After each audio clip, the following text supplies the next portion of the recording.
What are your plans for senior night for the guys? Yeah, we're going to recognize. I know it's a unique situation with the COVID year and not knowing who may or may not come back. So we're going to recognize all those guys that could be in that that last year, even though they have the ability to return. So we're going to do that before the game, give them a jersey, and yeah. I think senior night has always been something that people look forward to. Is it going to be strange going forward, not only because of the COVID year, but with the transfer portal? You're probably not getting a ton of four-year guys. It's going to be guys like Isaiah and Gabe, which obviously not new here. But what are your thoughts on what that night's going to be like going forward? Yeah, it's certainly a different dynamic than what we've had in the past because you're going to have more guys everywhere that have not been at that school for that whole duration. So for us, obviously George, Carter Booth are the outliers, I guess, that way, and the other guys have all been transfers. So I think it's just part of what college basketball and recruiting and what senior night will be as we move forward, and just something for us to adjust to. TJ, in reviewing the tape of last Saturday, the play Jaden made on Nigel Pack and the ball, go over that play and what your thoughts of it after you watched it a time or two. Yeah, well, I mean, Jaden's a really effective on-ball defender. We got the matchups the way we wanted there late in the game, and I think his length, even before deflection, like his length is just disruptive, right? Like he's a physical athlete, long arms, and so not only that imposing that that body type and that mentality on Pack, then certainly creating the loose ball and then getting to the floor, all our big plays. So that was a really impactful play, certainly at that point in the game, to get us possession back of the basketball and allow Jazz to solidify the game with the free throws. What is his wingspan anyway? Or is that a big question? Yeah, I'm guessing close, 6'10", 6'11", if I had to guess, somewhere in that. I know Pete Link probably has the exacts, but I'd guess at 6'10", 6'11". I may have asked you this after the game. If I did, forgive me. Was there an oh wow moment in practice with Jaden where something finally kicked in? I would say, like, as seasons move forward and teams evolve, like, you end up reinventing your team at least once, if not twice, during every season. That's been my experience, and you can reinvent them. Sometimes it's new personnel. There's injuries, there's guys out, and different things you try. Maybe you go big or small. So for us, as we got into league play and we're playing some, a stretch of teams that they're bigger and have more physicality, we just felt like to have a guy out there at 6'5", can help us on the glass, help make some plays on loose balls and things like that, and be more impactful defensively, and then also give us another guy here and there that can make a play off the dribble, which Jaden has certainly done. So overall, there wasn't like a wow moment. It was more of evaluating how he stayed the course, was really what matters to me, because I'm not – there's not going to be one moment in practice. I'm evaluating each and every day. And so the fact that he stayed the course and was ready, allowed us the opportunity to go his way. So you wouldn't have had the confidence to do that game 2 of the season? Yeah, I think for Jaden, it was something he needed to earn and prove over time, And again, in his defense, him and Tyrese, he had a unique freshman year, and Tyrese is young. All the rest of the guys are older guys. So when we're practicing – and we're going through our defensive drills, other guys have done those so many times. It still was relatively new for Jaden. And so I think even with the COVID year and the shortened season, he didn't have that same opportunity. So he and Tyrese were probably more similar in the fact that they just hadn't had the reps. Tyrese certainly stood out early for obvious reasons. And Jaden, as time evolved, became more apparent to us that, especially as we got into league play, where he could help us. TJ, the game at Oklahoma State obviously feels like it was a long time ago, but came out with a close victory. What are a couple things you'd maybe like to replicate from then, and what is one or two you'd maybe want to shore up, especially from early in that game when the team got behind a little bit? Yeah, I think, when we didn't do a great job early taking care of the basketball. That was certainly an issue. We let them get going in transition. which they're really good when they can do that. So we've got to take care of the ball, eliminate their transition, keep them off the board, second chance points. I think when we did that later in the game and as the game moved on, we were more successful. Felt like of all the games, it was one where Tyrese really commanded it, even though he had a couple plays that weren't ideal. When push came to shove, he made some big plays late. But other things we'd like to replicate, I thought it was Condit's best game. He had multiple effort plays on both sides of the ball that were really good. Kelsher had some really big charges he took. So I think, the things that we'd like to replicate for sure is take care of the ball, move the basketball. And then our bigs, I thought, just really did a great job running the floor, sprinting to the rim, active on the glass, and we're going to need that again. You mentioned Tyrese's command the last couple of games, his assist numbers, keep climbing. I mean, just from a game manager standpoint, what are you seeing from him these last couple of weeks? Yeah, I'm seeing him value every rep in practice, which I think at the start of the year there was probably a part of him that he felt like, that he would rise to the level in the games, and I just believe that if your body does things one way, you always will do it that way, and he's really valuing those practice reps. That's carrying over in the game, and I don't think it's a big secret. When he plays well, we play well. If you look at our wins in the league play, he's played well, and if you look at the games that we weren't successful, it probably wasn't his best performance. So certainly his confidence is growing. He's finding his teammates. He's sharing the ball. Our team assisted turnover numbers have been through the roof as a result of it. So good to see, and something we need to keep building on.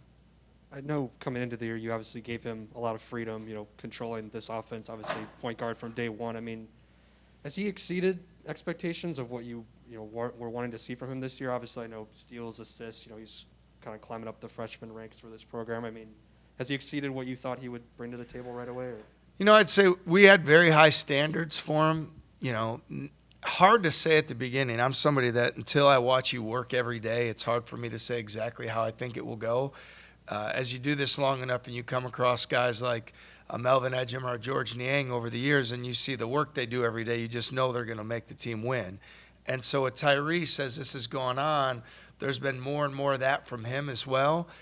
Certainly it's helpful that he has been able to see guys like Brockington and Kelsher, how they work every day. So I would say it's great to see he's producing. I don't know that he's necessarily exceeding because we had high expectations. Certainly when you bring in a freshman and you don't recruit older transfer point guards and really you have, one pure natural point guard on your roster, that says that we thought, he could do a lot. And so I would just say that we're proud of his continued development, but I don't know that he's exceeded. I just say he's risen to the challenge. TJ, I remember asking you a week or two ago about leadership in the program, and when you guys hit the rough patch and got to 3-9, did anybody emerge in that sense? Because I'm sure as a coach you think maybe there's a magic bullet to kind of turn things around, but what has led you guys to 4 straight wins? Well, I think it's the trust in our daily habits, what we do every single day. And sometimes, you can get distracted from realizing how important that is and gaining the confidence from those. Our group started fast, certainly created an expectation that nobody thought would be in place this year. And now for our guys, there's more things on the periphery, right? There's more distractions, there's more social media, there's more questions, there's more stories. And so I think what that can do at times is take your focus away from what's right in front of you each day, what those habits are, and where you gain your confidence from. And our group built the success early in the year because we relied on our work habits each and every day. And I feel like there was a little bit of a stretch there where our confidence and command wasn't as good, and maybe we were distracted and not as locked in. Didn't mean we didn't practice hard. It just meant our confidence was affected by it a little bit. So when things got tough, I just think how things work in life, you're going to, go back to those habits and what you know. And fortunately, our guys trusted us to count on those. So I don't think there was any one speech a guy gave or a moment that anybody had. I think it was more of a collective effort to get back to that. And at the same time, Isaiah Brockington is done some amazing things. And when you see him going at that level, it gives guys confidence. When you see Tyrese taking care of the basketball the way he has, it gives guys confidence. So I think it's kind of like the iron sharpens iron. Rely on the habits. Guys have stepped up, which causes other guys to step up. As an extension of that, what does a 4-game winning streak do when you're a week away from being in, win or go home scenarios for the rest of the year? Yeah, it's a good spot to be in. I mean, you want to be playing your best going into the tournament. It doesn't mean you're going to win every game, but our guys are playing with confidence right now. We're sharing the ball. We're playing for each other. We believe we should win, and that's the spot you want to be in when you roll into March. And this is a time of the year for everybody that anything can happen. We've seen it happen, so we just got to keep our heads down and work each day. And I like where our guys are right now, and I feel good about how we're playing moving forward. Maybe this is apples and oranges, but are you playing your best basketball now, or when you look back at how you guys are playing in November and December? Yeah, I'd say we're playing it differently. Early in the year, there was, especially as other teams are working on offense and integrating new players, we were able to just overwhelm people defensively with our ball pressure and turning people over. As our team has evolved, now it's not that we don't pressure the ball, it's just that we're not generating as many turnovers, but what we're doing far more effectively is offensively taking care of the ball, sharing the ball, and running better offense. We're more efficient. So, like I said earlier, teams kind of evolved during the year. So whether it was better early or better now, I'm not sure. It was probably better defensively early and better offensively now. But I also think part of that is the teams that were playing in the Big 12, it's really hard to, you've got to have so much depth and so many bodies, and to play that hard and that tenacity every single night in the league play is going to be a challenge. So I think right now our guys are probably the most confident they've been and feeling the best that they've felt because we've experienced adversity and bounced back from it, and we've proved to ourselves that we can do that. Going back to Travis's question at the beginning, how has the portal and the COVID year, changed your recruiting? I mean, do you know how many how many scholarships you're gonna have open right now for sure, for next year? Or, how does that work out? Yeah, no, I mean, I think those are all, with our guys, we're gonna have personal conversations after the season and see what guys' goals are and what they're looking to do. It's definitely a different dynamic because, you realize, there's guys that have the opportunity to come back or to go.